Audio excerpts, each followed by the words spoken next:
Okay, ready for the next one?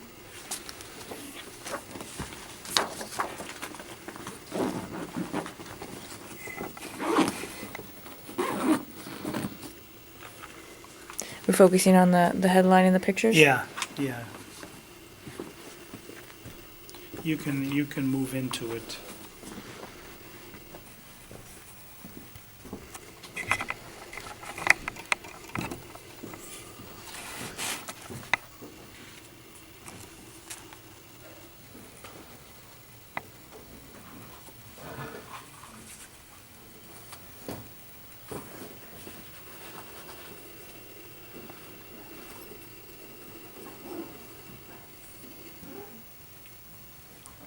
Okay.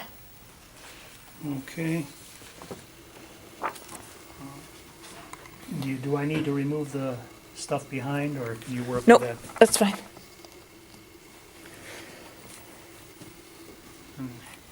May want to move to him on the, well, maybe not, don't worry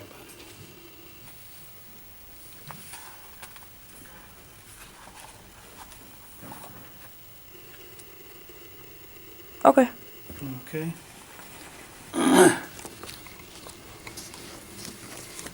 Helps. Oh, well. Just let it go. Oh no. See, I guess we gotta put this It's alright.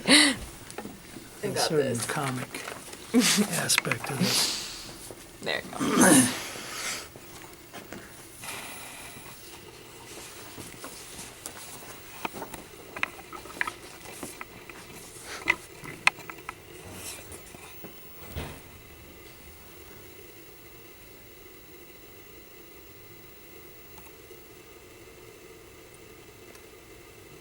Okay. Oh, sorry. Thank you. Okay? 1 second. Okay. Okay.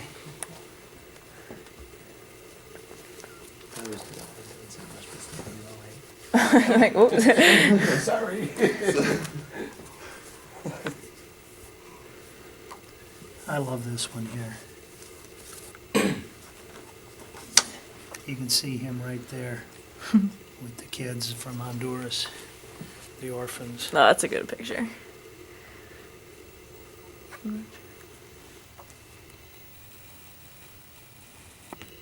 Oh, can't go any further. Alright, that's a good one. I think that's probably gonna do it. Is that all of it? Well, Or do you have some more new stuff? pasta for poverty. Does that make any sense? You know? Resort, host, foot stomping, music fest to fight MS. Oh, soup kitchen, yeah, this is the one.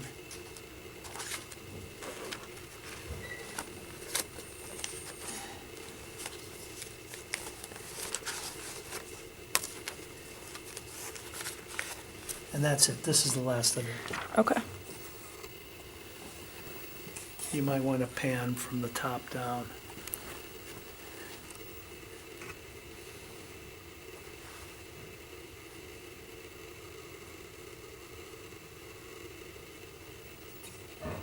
Slow pan.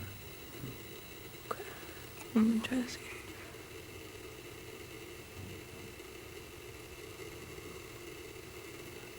Okay.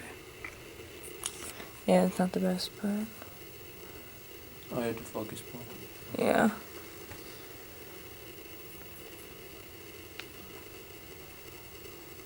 Okay, we That was gotta, good. Yeah, that we was a gotta good break one. everything down.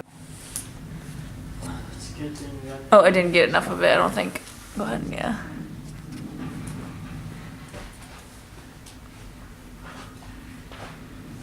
Okay. You know what I want you to do? I just realized that. Let's make a move toward his wife, because we don't have many pictures of her, Okay. you know, and then hold on her. Okay. The only. All right. Move the other things.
Actually, that chair works pretty well. Yeah.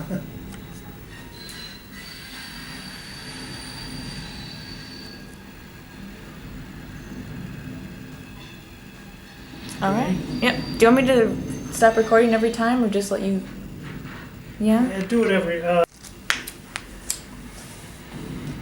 quick shot. I don't know. If there's a younger generation who wouldn't even know who that is. Yeah. I apologize, but I do not. In sports, you would know. Brian Gumble. All right, so I've got a nice shot on them. Do you want me to go in? Yeah, just shoot that and let's move on.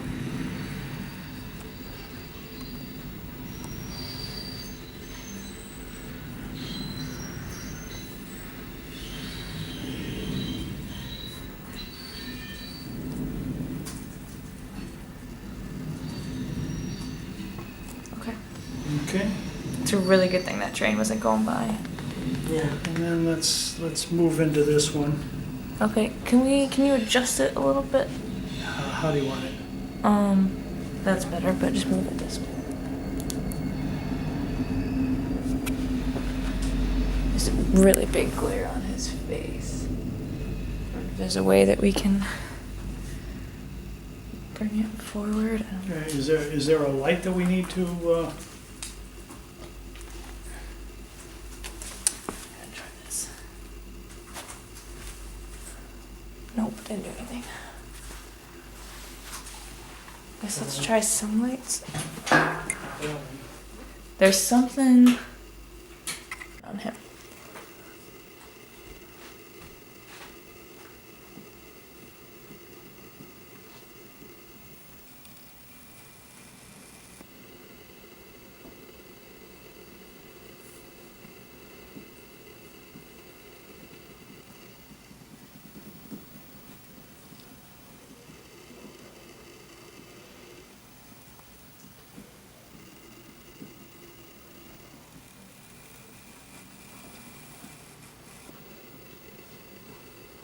Okay. This one we're gonna move from right to left. All right.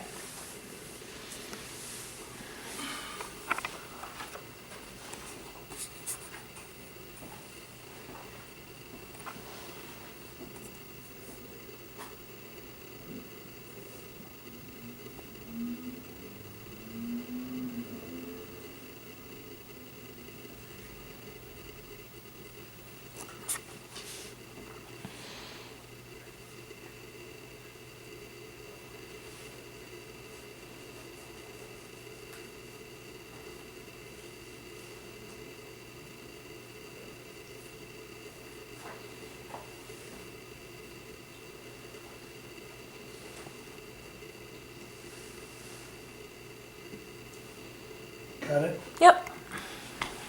We got this.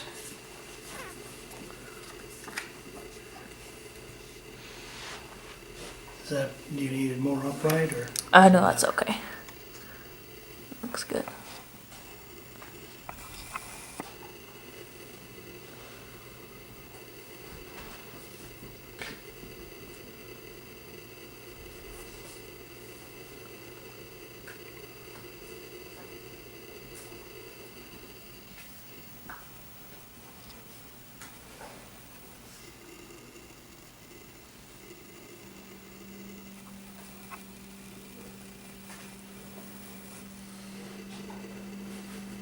Okay.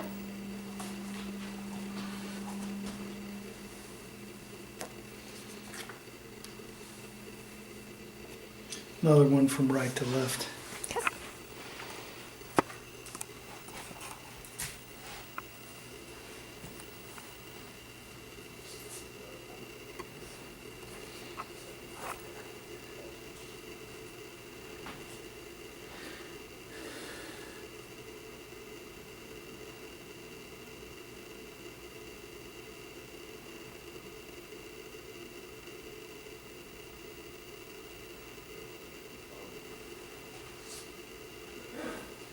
You got it? Mm-hmm. You ever watch Craig Ferguson Mm-mm. late at night? No. His show is going to be over after a 10-year run. He comes on after Letterman funny as all get out. He does this Bill Clinton imitation. Why is it stopping? Pardon? Do you know why it's stopping? Yeah, he said 10 years is enough. What is They it? wanted him to take over Letterman's show, and then they got, Stephen he Colbert. wasn't interested, they got Colbert. He was good about it. Good. Two funniest guys I know are Colbert and Craig Ferguson.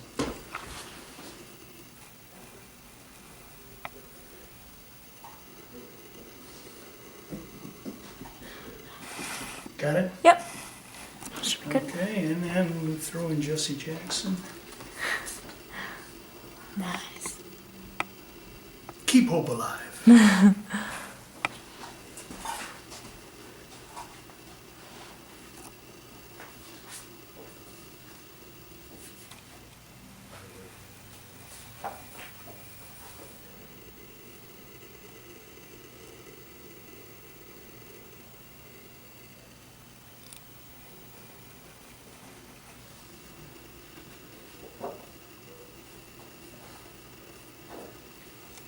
All right. God, he knows everybody. Looks like it. You recognize this woman? I do, but I Coretta don't. Scott King. See, I wouldn't know her name, but she definitely looks familiar.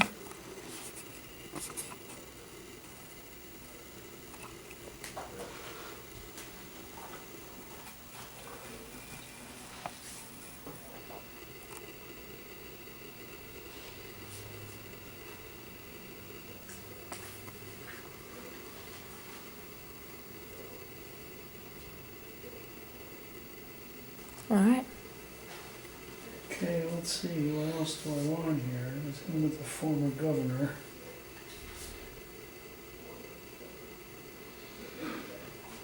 I wonder where they have the Great Wall of China?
That well, but I used to hang with his kid, Billy. He was in a fight.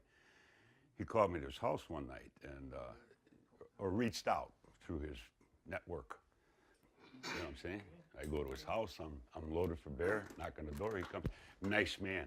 They call him the back alley alderman. He was always tugging at his shirt. Looked like you gonna sit there. Yeah. Where can I go stay out of the shot? Is this gonna work No, though, as far probably. as the looser Go on. style here? Still there. Yeah. Do you think, You go in the bedroom. You know, when you're ready to go here. We're ready. Okay. So Dennis, you were telling me how you became a police officer. Can you tell me about that? Well, I applied in 1965, influenced by the alderman. Is that permissible? Or? Yeah, no, Oh, just say what it was. Say there was an alderman. It was an alderman on the north side that I got to know, and through his son, and he advised me that there was a police exam coming up, that I should take it. I'd be a good candidate. And so I took the test. I did well on the test. I had some juvenile issues because I didn't want to go to school when I was a youngster. And no criminal, never any criminal stuff, but just had issues with the schools that I was going to. And so then I took the test, and I did well on the test. I think 2,500. I think I came out 51st out of that.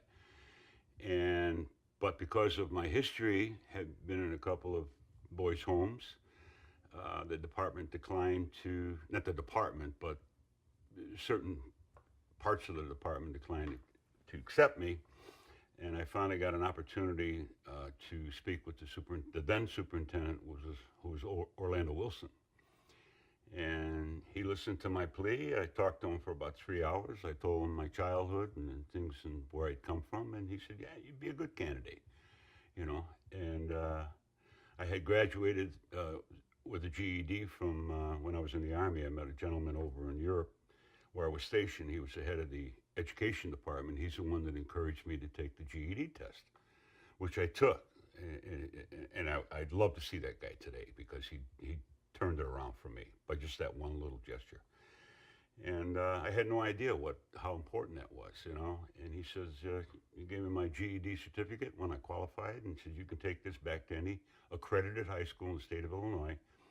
And they can, if they want to, you can surrender that for a diploma from that institution, whichever you choose. And anyway, that came back. That's a good story. But anyway,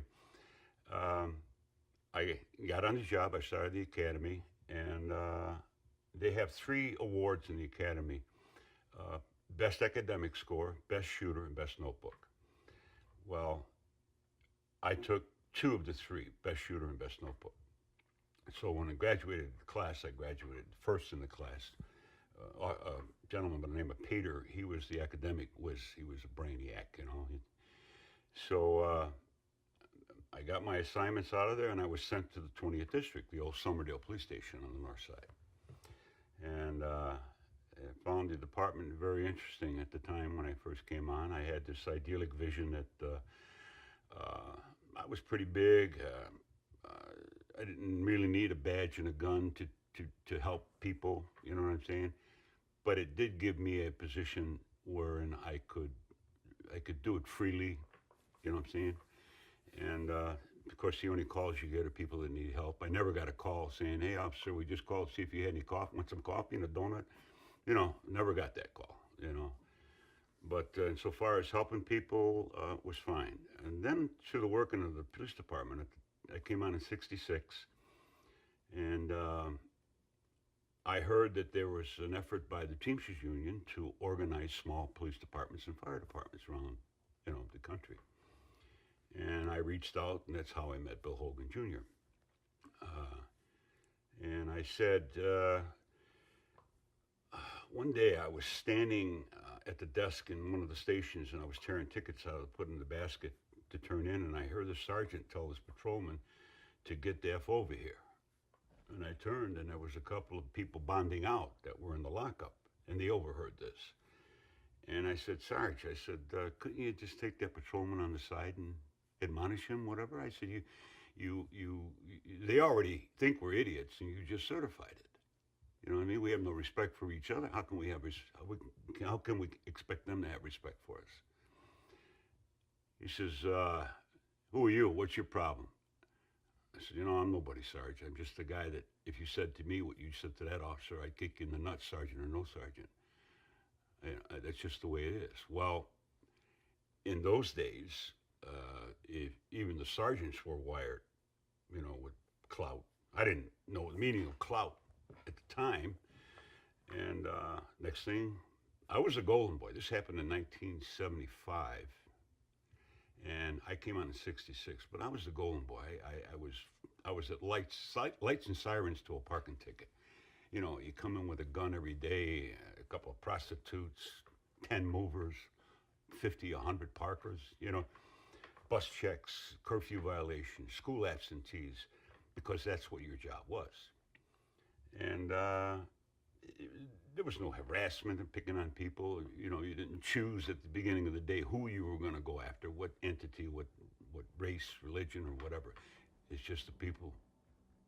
You're out of line, you do your job.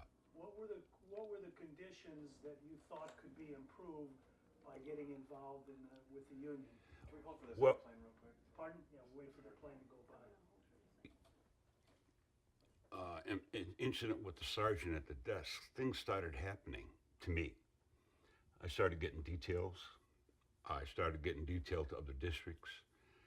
In the snowstorm of '67, I was sent to the 1st District to work, the 16th District to work beat 1601. 1601 was the whole airport. I was the only policeman. Fox on runway, rabbits on the runway, deer on the runway. You know, it was not the problem with passengers that they have today, but anyway, I went there and I got detailed to Milwaukee and Lawrence the day of the big '67 snowstorm. When I got there, there was about maybe 6 inches of snow on the ground. When I left there, you couldn't walk down Lawrence Avenue. The snow was up to my chest. Without exaggeration, you had to be there. So then I got, Taking it out on you. well, I got the wrong sergeant. I crossed the wrong sergeant.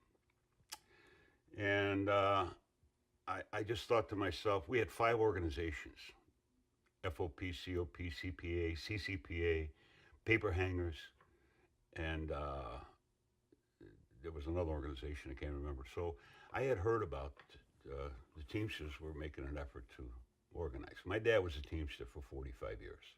Drove a truck for Frank C. Schaefer Cartage Company, Empire Warehouse, 18th in Indiana. And he carried 2 pictures in his wallet, mine and Louis Pike. Okay? Tell us who Louis Pike Louis Pike was I don't know what he was when my dad, I think he was the head of 705, Local 705. And then he became the joint chairman of the Joint Council, 25. And never did I think in my wildest dreams that I'd ever meet this man. My dad talked about all the time. My dad died in 1971. So I heard about the Local 714 had this initiative to go, and try to organize this police departments and so on. This was a big catch for them. We had 7,800, close to 8,000 members at the time. We would have been our own local. So I reached out to him and I said, if I get a bunch of guys together, would you come and explain to them what the benefit of belonging to one organization is?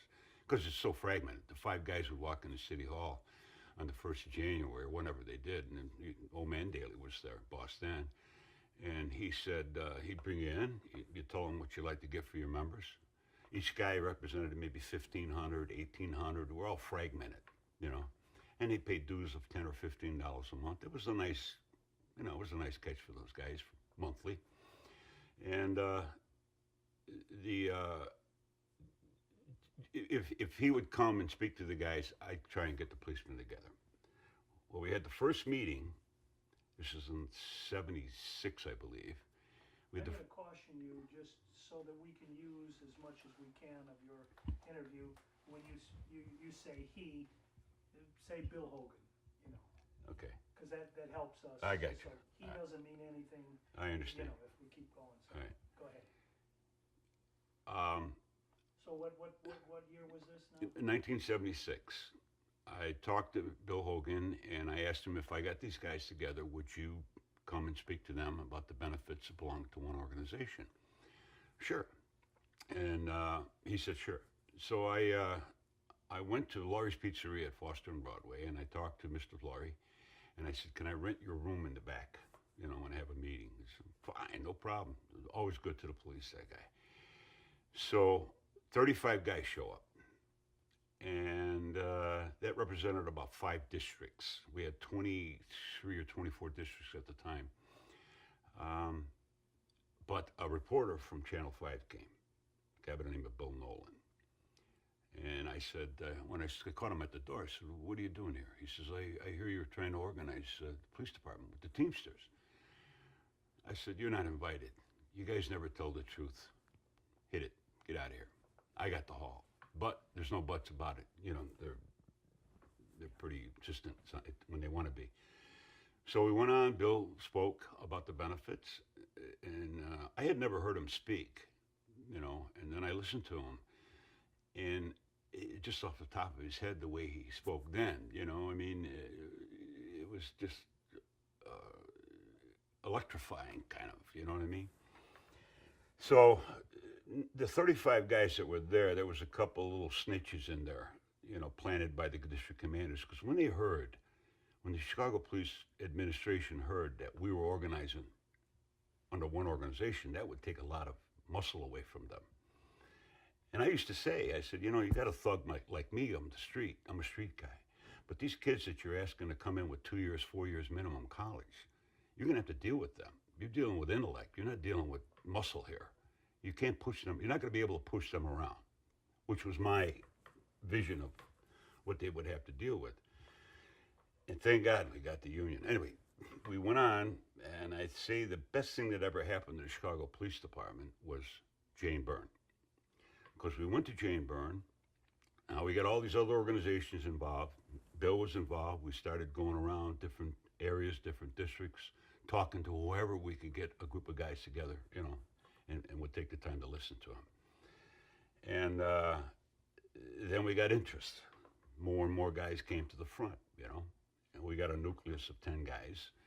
And we formed teams of two-man teams, and we went to every district, every hole in the police department's facilities, and talked to one policeman we talked to at the fingerprint section. I remember this guy gazing out the window because he didn't want to hear it.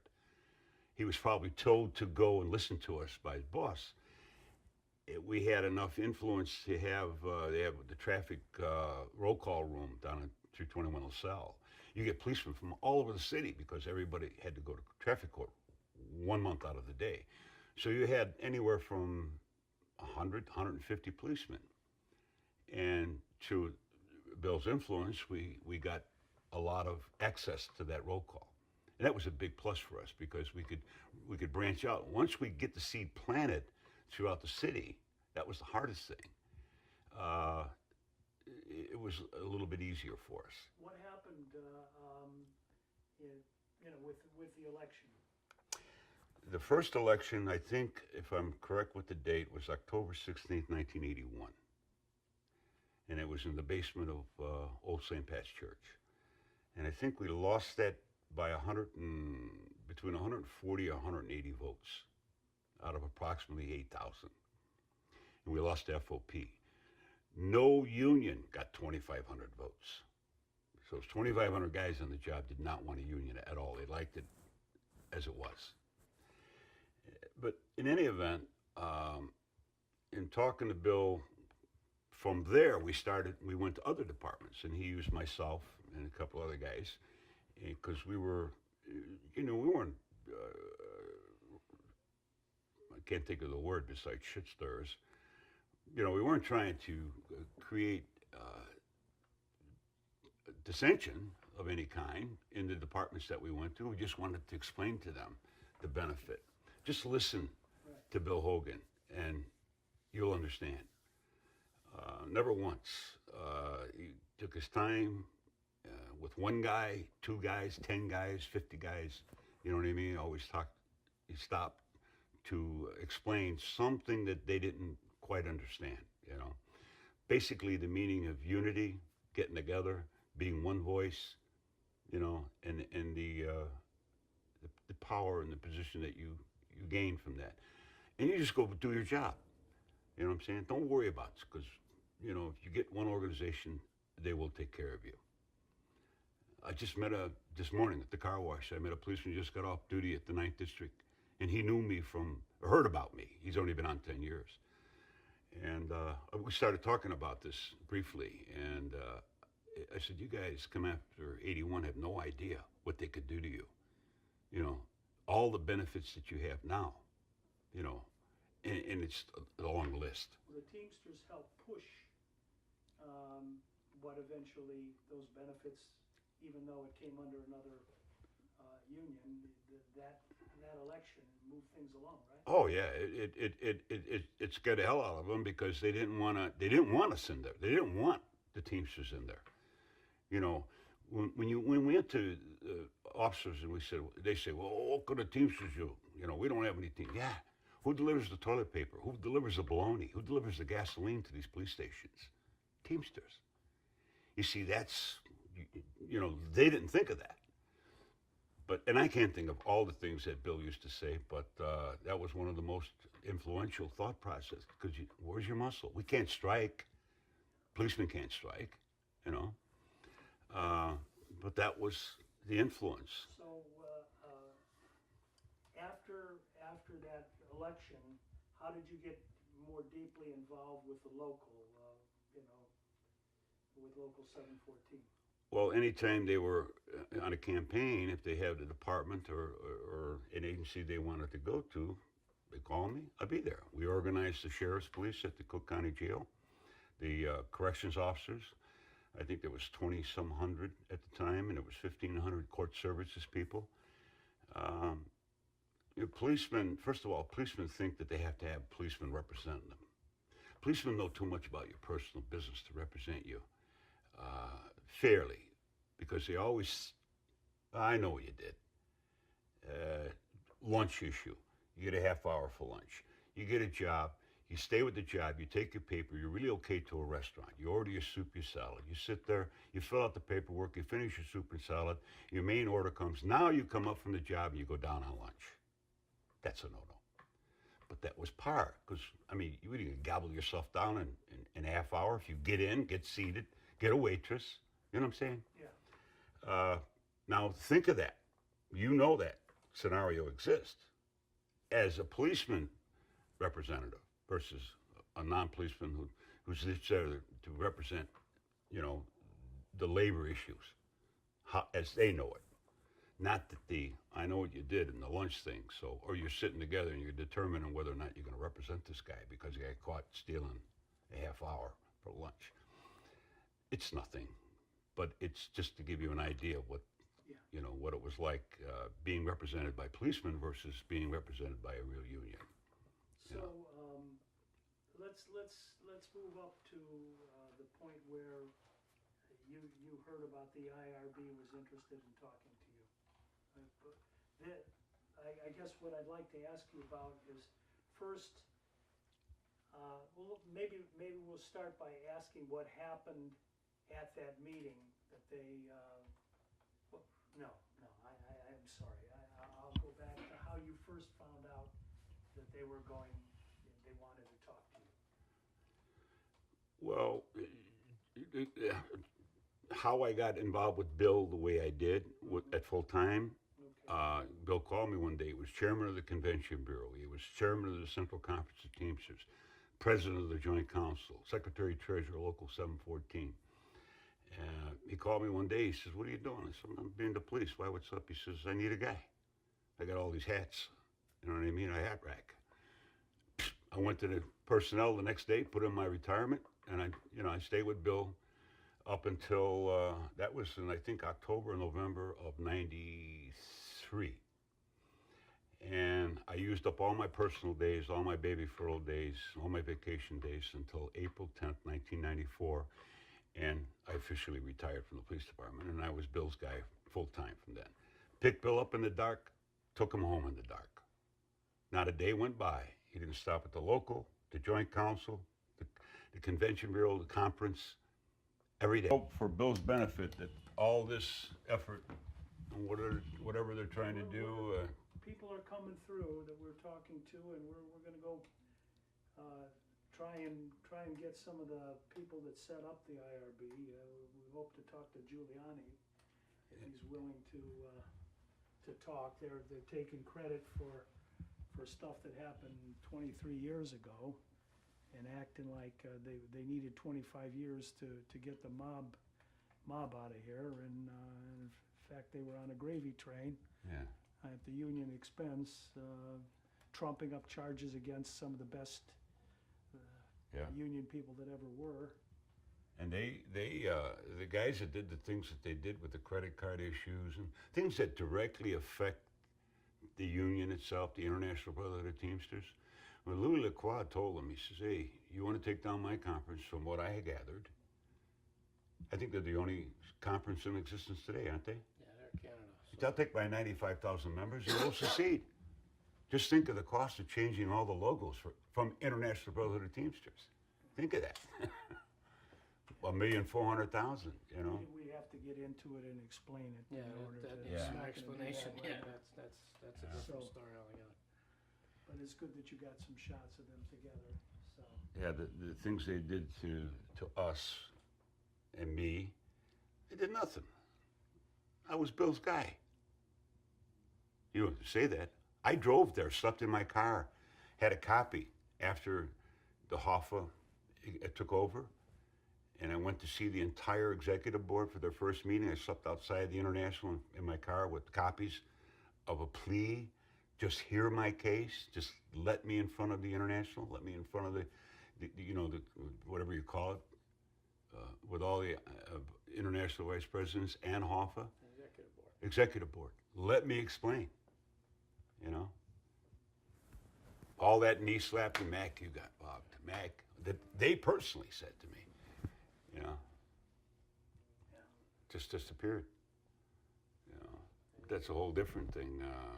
I would much rather have been able to talk to Kerry and his board, that executive board. You never hear anything good we did. But as big as he is, I'm not afraid of him. Yeah, We've been buddies for a long time. he's a good guy. His problem is that the people that he's known since he was 3. What happened to Bob Riley? I mean, I don't have many 3-year-old friends. I got the 2 oldest guys I know. I met them in '63, and we're still friends today because there's something about us, you know, and probably why we get along. Other than he knows he's intimidated by me. I know that. He always has I'm a been. lot smarter than you, we know that. But it's not the size of the dog in the fight, it's the size of the fight in the dog. And this guy's got a lot of fight in the head. Okay, All right. I'm gonna use your restroom here. Go ahead. When you go in, the light automatically.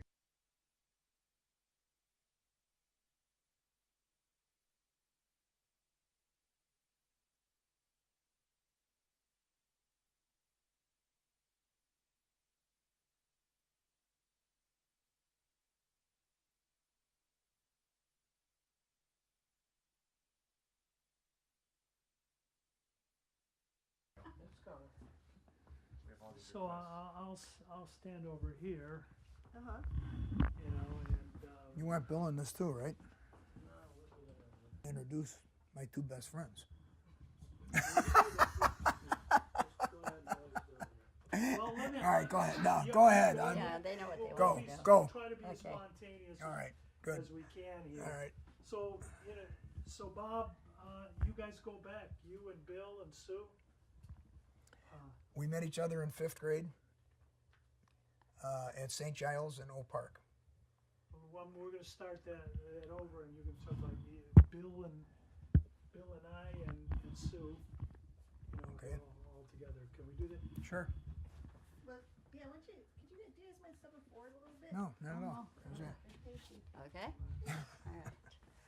I'm gonna try to stand on that side.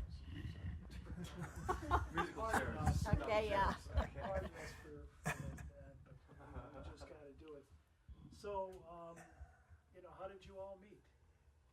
Sue, Bill, and I met in 5th grade at St. Giles in Oak Park, Illinois, and have been lifelong friends. So I'm very blessed that I have my 2 best friends with me today. Okay. And you've been in this house for how long? We moved here in 1970 from Addison, Illinois. And the attraction was the fact that it's a farm. Also, there's 87 acres that went with the house. Okay, you show us around a little bit here? Sure. Sure. I started explaining some of the artwork. Sue and I love art, and this is a piece of sculpture that I commissioned a friend of ours to make for our 50th wedding anniversary. We'll be married 55 years this year. And this is stainless steel, and these little swirls that you see are sails, and what they depict is these 2 sails here are Sue and I sticking together and sailing through life. So that's pretty cool. This piece here, which our grandkids get a real kick out of, was done by the professor of art from the University of Michigan up in Marquette. And when we saw it, Sue and I have very similar tastes, and I said, we want to buy that, and he said, it's not for sale. And he said, plus he wanted that necklace. He didn't want to let the necklace go, so we ended up with her and the necklace. He was putting it in a show at the college at that time. Right. And he said, well, you can call me after the show, and then he said, I'll be able to make a decision.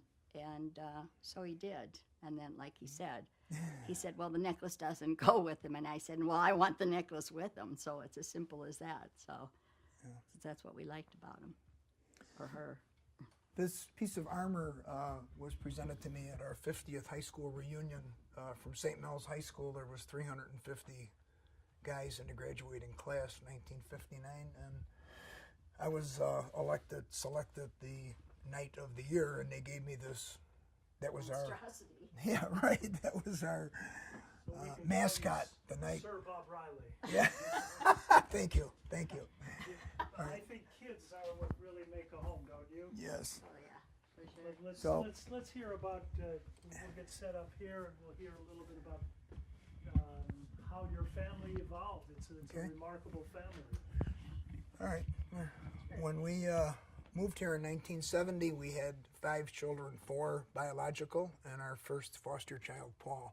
Who we were able to adopt shortly after we got him. Right. He came from a state-run home in Illinois called Babyfold, and since we were a licensed foster home in Illinois, we then had to become a licensed foster home in Wisconsin.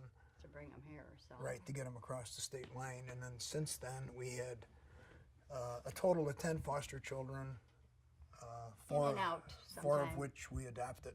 Yes. Right. But Must the have had fosters, some interesting times along the way. oh gosh, yes. I mean, some of these poor children were just a disaster. They just had such horrible parents, I guess, that you just couldn't leave them with the parents.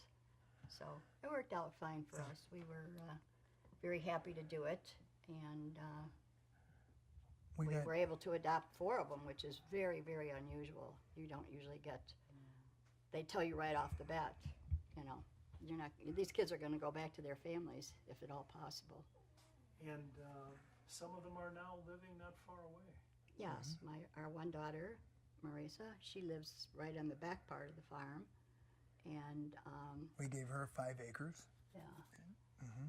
Okay, that's Marisa. Jean is our other daughter. She lives in She Racine. lives in Racine, and she has 3 children of her own.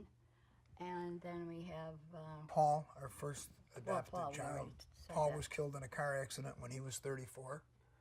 This is a and- picture of Paul here and there. Which one is Paul? Right here. Right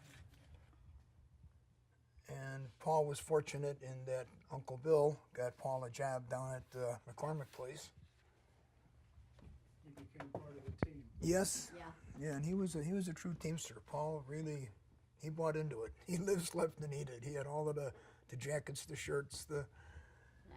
he got a kick out of it. All right, then. Picture over there is the whole clan, more or less. Yes, right. There's 8 children and the start of some of the grandchildren. So we now have 13 grandchildren. The second great grandchild is on the way. So it's Yeah. Kind of anxious. He's going to be further away though, unfortunately.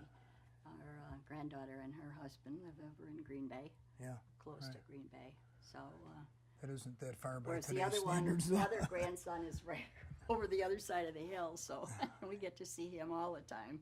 Great grandson. Great grandson, yes. So, that's right. Bill, I'd like to get you in here for a second here and talk about when you all first met each other, and what you remember Bill when he was in did you have an impression of Bill Hogan in those Well, he days? lived, both him and Bob lived on the same street.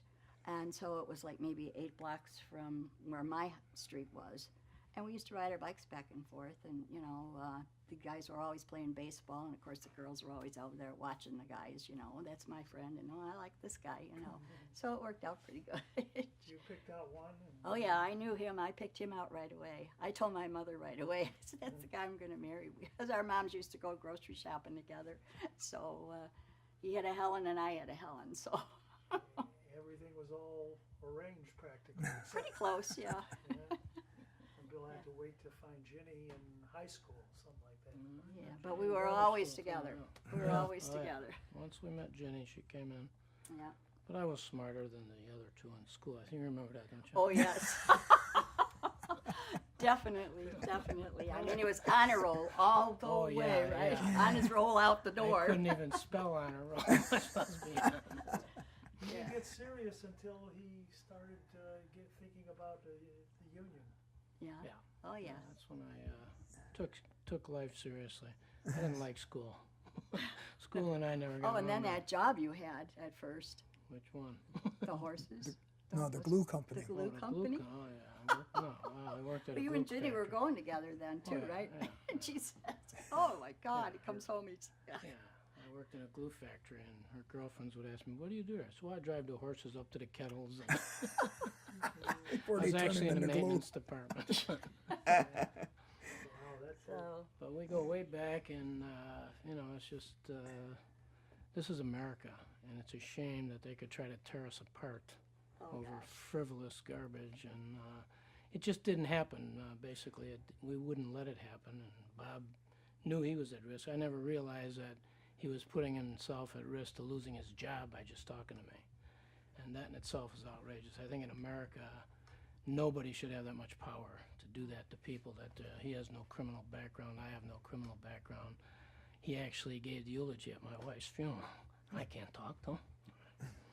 It's sick. Wow. So, Yeah, it is. so what seemed particularly absurd is when they went after your son for not firing his father's best friend. Yeah.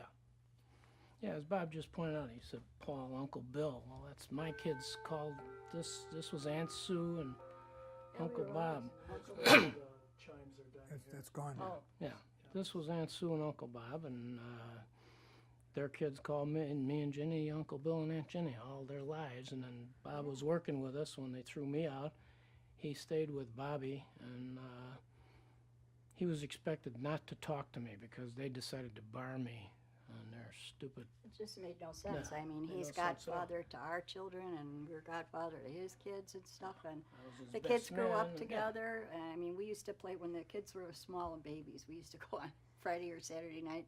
We played pinochle, and the babies would all be on the floor in the kitchen, just crawling around and having a good time. They all grew up together, so Yeah. we were family. And then for them to say we couldn't talk was just outrageous. And then they went after my son because he didn't fire Bob for talking to me. So somebody that he called uncle his whole life, they took him out for not firing him for talking to his father. And that's just power that nobody should have that kind of power. There was no criminal stuff here. This is a group that came in and just took power to a position where it just didn't make any sense. It doesn't make any sense today. And they've abused a lot of people because they could. There was nobody would challenge them. If you challenged them, they came after you. I challenged them, paid the price, and they got Bob and 3 other friends of mine just for talking to me. They lost their careers over talking to me. And as I said, I have no criminal background. They trumped up some charges to get me, and then they just took it and abused it. That's what they did. Did Sue, when Bob was expelled, was that make a big impact at the time? Oh, of course. I mean, I was like, what do you mean? You can't, we can't talk to him? That's ridiculous, you know? I mean, what about, can we talk to his sons? What about his wife? Can I call Ginny on time, and say, hey, what are you going to wear for this evening we're going out? And she says, okay, this or that and everything. It was just, people, whenever I would say, well, no, he lost his job because he was talked to Bill. And they say, what kind of aggravate, this is ridiculous. No way can somebody, who tells them that they can do this? And who lets them get away with it? I mean, it's totally ridiculous. Do you think the Department of Justice should be protecting? Well, yeah, constitutional for sure. That's just totally ridiculous. Nothing, I mean, you can't go around firing people because they talk to somebody. I mean. I think along that line, just to interject, when I had my hearing before this Teamster group, our friend Father John Smith came from Maryville Orphanage, and he gave a testimony on our behalf. And he got up there and he looked at this group, which he called the Kangaroo Court, and he said, "I thought unions were here to protect people. How can you go attacking people that are members?" And it had such an impact on him. Yeah, it was Well, just they terrible. did because the government had put them in that position, right? That's correct. Yeah, but when you come to First Amendment rights, because that's what first thing everybody asks me is, you got First Amendment rights. Nobody can tell you you can't talk to people. I said, I agree with that, but the IRB takes the position it's not the government that did this to us, it's the union. And I don't find that to be actually true. And even if that was true, no union should have that kind of power to tell members, we're going to throw you out and you can't talk to other members. That's way too much power for anybody to have, especially a union, because that does protect people's rights. Supposed to, yeah. Yeah, that's the idea of unionism, is to protect people. So they hide behind that. It's not the government, it's the union. Well, when they finally charged me, I went to federal court. That was the government, as far as I know. Unless something's changed. So. And they subpoenaed your phone. Yeah, they got my phone records. That's how they found the 4 people that. This is not exactly a poverty shot, right? No, I know, and I love the license plate. It's too funny. See, I do everything he does. I'm RER1. Oh, really? Your initials? Oh Yeah, my gosh, right. you are. That's too cute. I love all your birdhouses there too, and Oh, yeah, we have deer feeders. We got deer coming up alongside of the house back there. We hunt deer on the farm. do you? We- Just Do you shotgun season?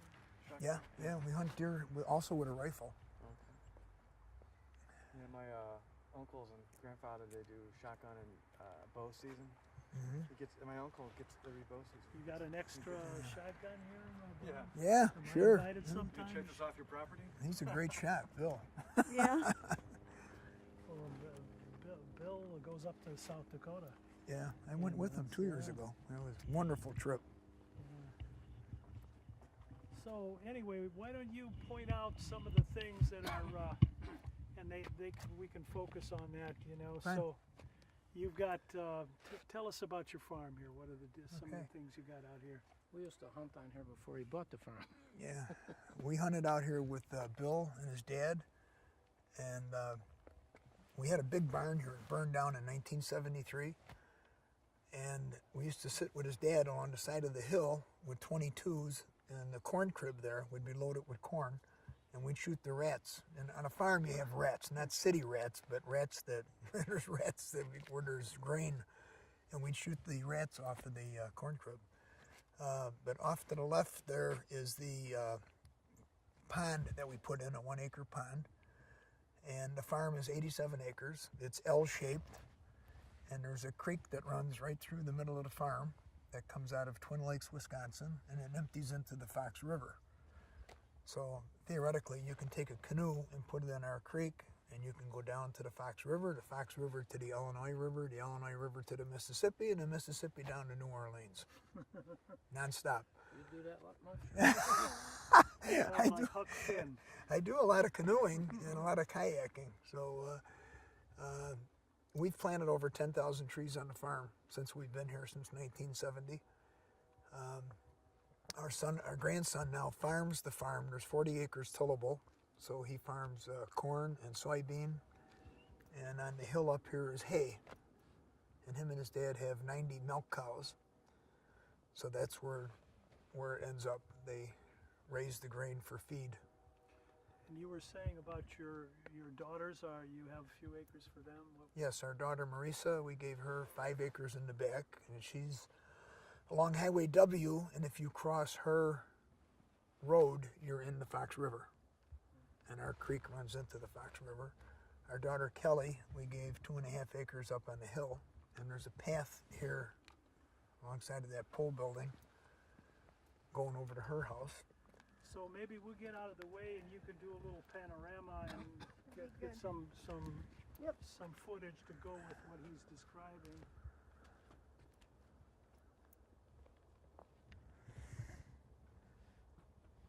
So When are you gonna go on tonight? Political? Yeah, doing an alderman's event and then Brad Stevens' annual dinner. Oh, So I gotta go to the city first and then out to Rosemont, so the traffic can be brutal at this time. I don't know what I'll run into, that's why I wanna get out of here early. going from downtown Chicago then to Rosemont? Yeah, I gotta go downtown. From here, I'll probably go right straight downtown, and then out to Rosemont after that, so. You have to wear a tie for that tonight? Yeah, I or? got a jacket and tie in the car, Yeah. so. That pisses me off on you not getting that message somehow, but I know I called you immediately, or somehow I sent it to you. I would've checked with you at some point. Yeah. You told me to dump me. so. Makes sense to shift the focus from this to the Longview to That he builds a city out of. They go into mining towns and stuff, they haul them in there and they build a fucking city. There's a town, not a town, a little village. It's all their fucking units.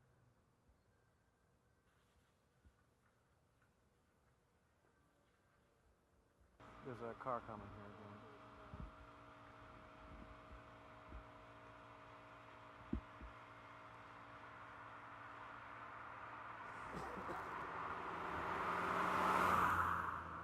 Geared up. a second or two, and then we're walking inside talking. This is a little restaurant bar. That's fine. Thought it was a house. I never looked. They owned that. Really? They used to own it. Nice. Little resort. Convenient. It's across the street.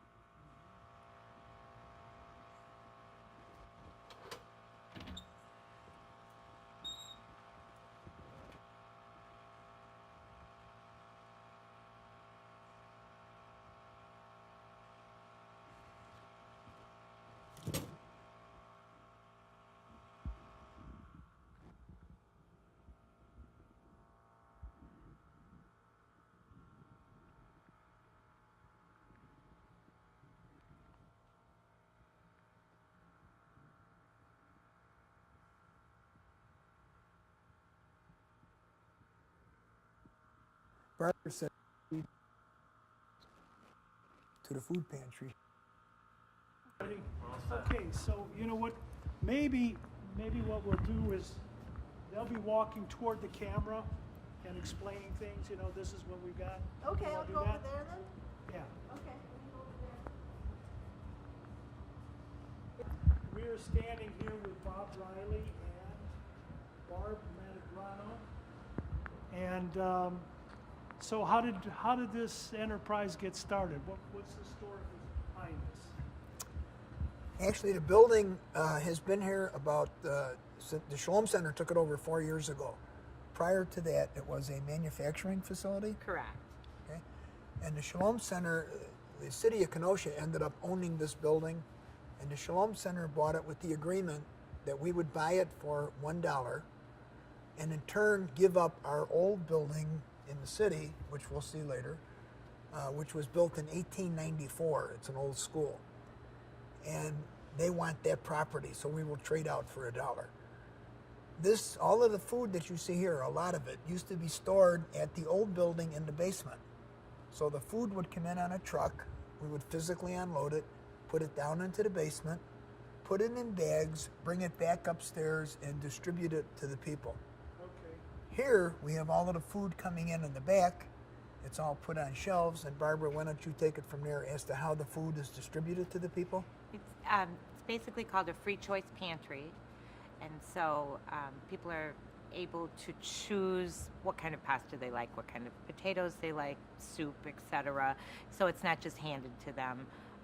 The huge thing here is treating everybody with dignity, making sure that everyone, feels good about their choices. Instead of sending things home, they're going to be wasted because the kids don't like it. We serve 1,000 separate families a month through the food pantry, and that's over 900 kids a month just through this program. They bring their kids with them sometimes? Sometimes they do. When they don't have school days, it's filled with kids. And at Christmas, we have a gift program through some of the organizations in town, so we see a lot of the kids here. So it's been around for a while. I mean, before this. Correct. yeah, at the other building. I think about 30, almost 30 years. Yeah. Shalom Center. food. Tell us some of the things that you have here. Sure, these are all donated items, so we can make sure that they have pasta. There's a lot of skillet dinners. We also have a lot of freezers with meat and fresh produce during the day when we're serving. Families leave with about 100 pounds of food, each family, and a lot of that is fresh produce, which is wonderful.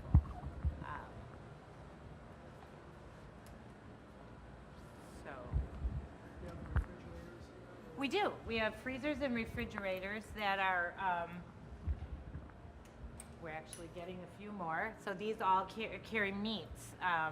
A family Can we will take a leave look at it? with, can I first? No. That isn't the right one. See, we, Sure. oh, yeah, We have chicken that's, we have a lot of chicken for people. And then we have some, over here, these are all different meats. We have hamburger, and then a lot of times some of our mixed meat, we just aren't even sure it's whatever is donated. It can be bacon or Given a cart many other to things. people. Yeah. When people come in, they get a cart, and one of the neat things is we have volunteers that take them through. So a lot of senior citizens spend their days here taking people shopping. We have one volunteer that's 92 years old that comes 2 days a week and spends all day helping people assist with their shopping. So it's very cool. we'll take get some footage here of the shop here. Here we have some baking items that were donated. That's a really nice extra. And we have stores donate all the bread and donuts and things like that. So it's a really good variety for people. And all donation. You say 1,000 families? 1,000 separate families a month, correct. Is this an area that's particularly hard hit? I think all areas are hard to hit right now. I really don't know if we can, Yeah. bring it down to one area. I think it's a tough so time. what's Bob Ryder's involvement here? Bob's a board member. The first time I remember Bob is we were doing a food drive, and he's right in there separating food and collecting food. That was the first time I met him, and he just is always helping with something. So. We don't need to take up much of your time. We appreciate that we had a chance to see your operation, Sure. and it's pretty impressive, really. Thank you so much. Thank you. For the building. And then also we had another donor that donated all of the shelving in it. Yeah. Or where some of the stuff comes from. Can we mention names of companies, or is that? You're just having a conversation here. Yeah, okay. You're talking business and we're following you. That's Okay, Bobby. That's So, what we're like, talking as a about. board member, what are your questions, and then we'll go from there. Okay, my questions are, where did all of this come from as far as the equipment that we see, the shelving, so that we can continue to keep this thing going? Right. We got most of our equipment here through a food pantry that closed down in Illinois and donated most of the equipment to us. This isn't what you mean, is it? Okay. Sorry. We just lost our camera lady. No, she's coming around. Oh, okay. And You just keep the All right. conversation going. And then the, Go down the Yeah, don't worry about it. oh, okay, oh, it's one of those, Bobby. They're all looking. right. This is all of the food from. A lot of this is food from the government. So the government entities. supplies us with A certain food percentage of food on a monthly basis. every month, and this is most of that. So it's not just commodities. It's not big bags of flowers. Oh it's no, actually, it's canned foods, it's Yeah. pasta, and that's how I figure out how I'm going to distribute the rest of our donated food through the month. Is what we get from the government. If we get past aisle, close the past aisle and give more rice and let that build back up. Because with 1,000 families a month, we go through a lot of food on our small shelves, and it can be depleted very easily. I know that the Shalom Center has over 600 volunteers total. Yeah. Where do you get your help from to run this? Well, it is mostly volunteer based. A lot of senior citizens and The county? Work release? work release programs. So, based on what we have going here, what I see right now, Barb, where are the weak spots? What areas do we need shoring up so I can reach out to other people in the community? You bet. We always need fruit, canned items that are hard to get, our canned fruit. We've got plenty of pasta right now. We need some items for larger families. Some of the bigger items, we're a little low on that right now. Jelly's always, we can always use jelly. And good for sandwiches for kids. Cold meat, because I do supply our other programs with food. Forget that. So we always need lunch meat so that they can make sandwiches for the INS program and our other programs too. Okay. They use this as as the grocery store, so they come through here. Very good. Our other programs. Mac and cheese is good right now, but skillet dinners. If you're telling anybody, we could use skillet dinners always because they can create meals out of that. Okay. The hamburger. And cereal, always low on cereal. Good. That's what we want. Okay. That's what we want. School. So We're going from here. it's This is gorgeous. You This didn't even is see our beautiful. warehouse. Oh. It's a huge warehouse. Gotta in go all the way in back, the too, back to see. I walk-ins. saw that. I took a look. We didn't put it on tape, but a friend of ours, Mickey Stone, has donated over $500,000 to this cause. He lives in Illinois, but he believes so much in the mission. a friend of and yours? Yeah, and the Yeah. people. Oh, that'd be something. Yeah, and then And I'm gonna ask you to repeat what you just told me about a friend of mine. Telling us you get some really significant donations even from Illinois.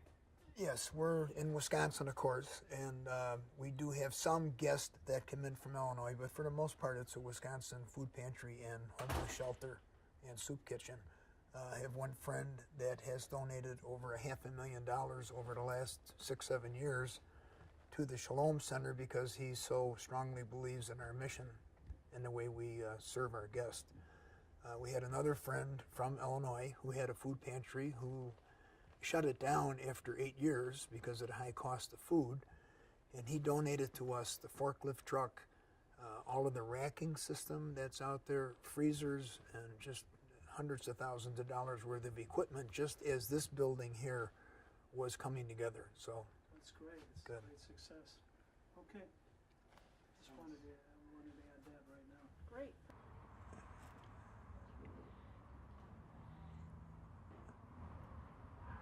So how long you been associated with the Shalom Center? 15 years.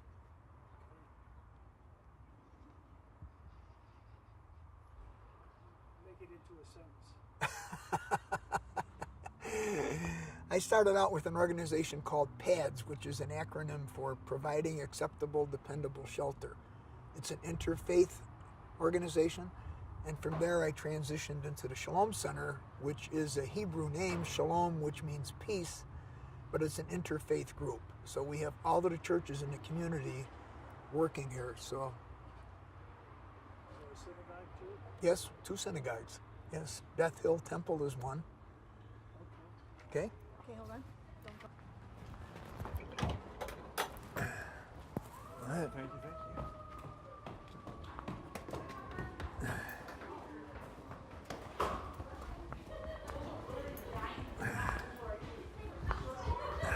Hi, how are you? Good. Hi, how are you? Good.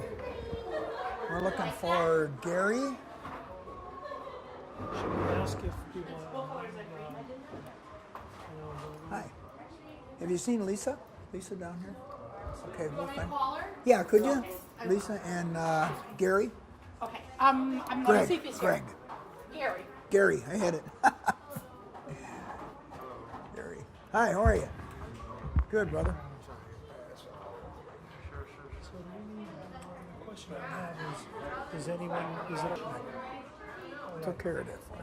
I'm All right? not surprised, but I have Yeah. to ask.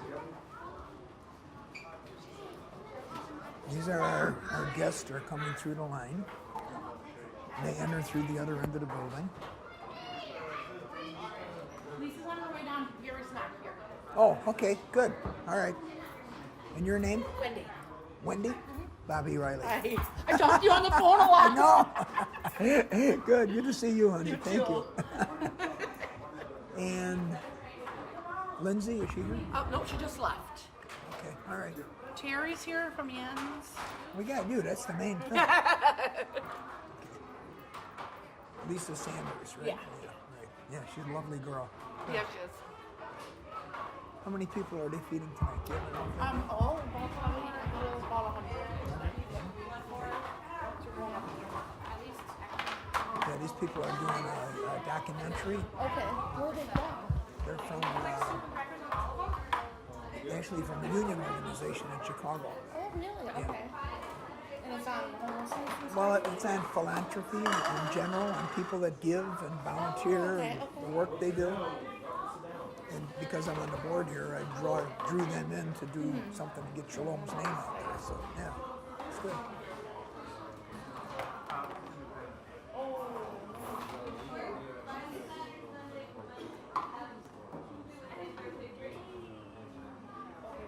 Let me see what's going on in the kitchen. Yo.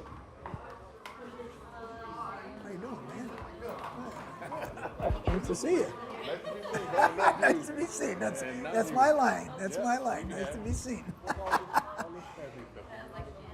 These are friends of mine from the Teamsters Union, and they're doing a documentary on philanthropy, people that give money and support things. And I said, well, could you come up and do the Shalom Center? So, yeah, perfect example. So we went to the food kitchen first. We saw Barb.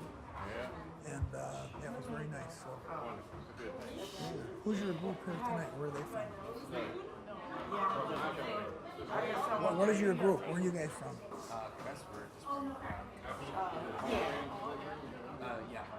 Oh, good, very good. Quite an education, huh? Food looks excellent.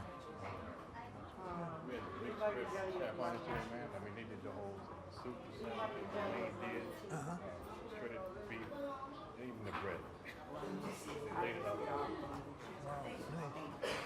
Hi. How are you? Good. Nice to see you. You too. Good. These people are from. They're doing a documentary Okay.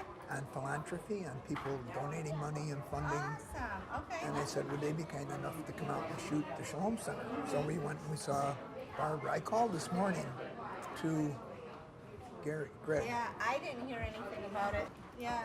Okay. Wonderful. Yeah. You're the last to find out. That's okay. Yeah. I'm glad for you and Barb that things had settled down because it was pretty. And the thought of losing good, solid, I'm not blowing smoke up your ass, but I mean, people like you that just love your work and the people. Yeah. And then to find out I didn't even really know that happened yet, that I'm finding out about grants we didn't get. Whoa! Excuse me. That's our, Yeah. you know, yeah. And to better things, right? Yeah. Gary Right. seems wonderful. Unfortunately, you got to limp through that shit, and hang in there. Oh yeah, I know. So, but this is awesome.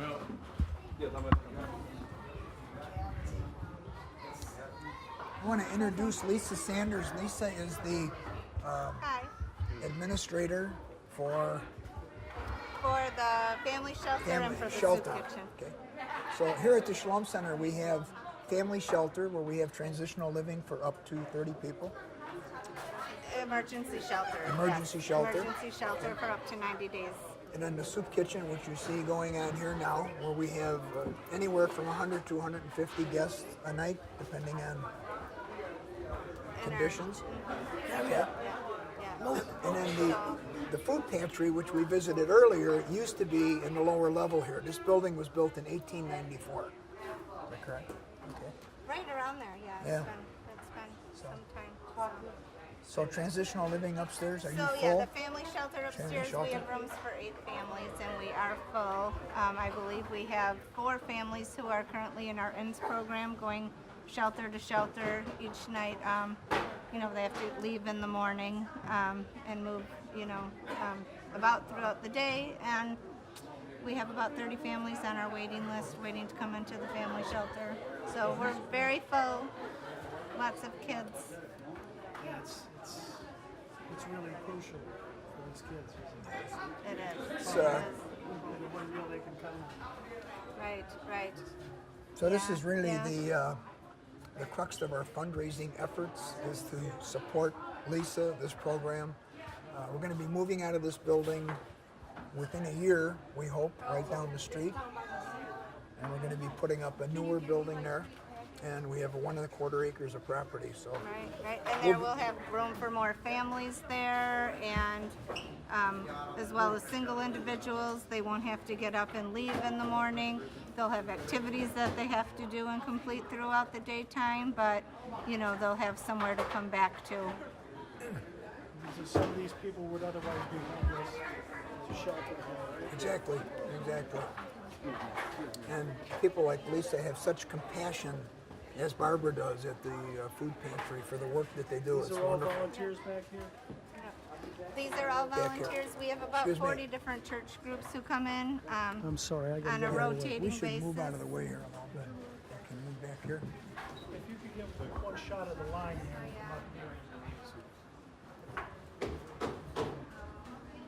and come up here.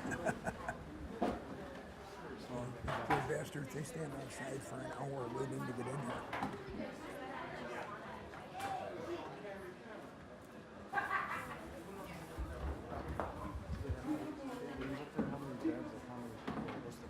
Lise, what do you have upstairs? How many bedrooms, rooms? 8 rooms, yeah.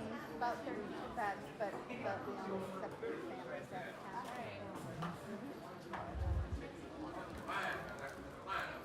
This Greg sounds like a real nice guy. Greg Brown? Or Gary Brown? Yeah, he has a good reputation in the community. And Oh my God, he thinks we're all crazy. Just all the, stuff we're working through and stuff. But yeah, he's very nice. I called him this morning to set this up, and we had a meeting last night on fundraising. And it's just a big circle jerk sometimes. So I get this guy, and he's knowledgeable, and he seems to respect Here, please. Sorry, excuse me. for the job you're doing. Good, he has a lot of knowledge and professional. Yes. Anybody hear about where Fran ended up, or is she? Yeah. I was waiting. Somebody said her mother sent something into the Voice of the People Yeah, article. I did see that. Oh, it was in there? It was in there. Oh, I didn't see it. Something in there, yeah. Her husband was posting something. The first couple days, her husband. Oh, there's Call, the she sign. didn't follow through on stuff. Yeah. I don't ask a lot of people, but I do expect follow through on Right, a phone right. call anyway. So. Yeah, absolutely. So, where are you supposed to look when you're? I've never been on a camera. I don't. Yeah, they take their shots when you're not looking. So. Okay. And they move around. Ooh, look at that hairdo. Is that pretty? No, you're not the news. Who are, right? I like that. Yeah. She wants to be on the news. Oh, sure. So yeah, we had as high as 135 people this week, and that's rare yeah. for this time of year. So it's really been busy. Yeah, I thought, haven't you served up to 150 on occasion? We got as high as 167 this past summer. So, yeah. The holidays are usually the lower numbers, you know.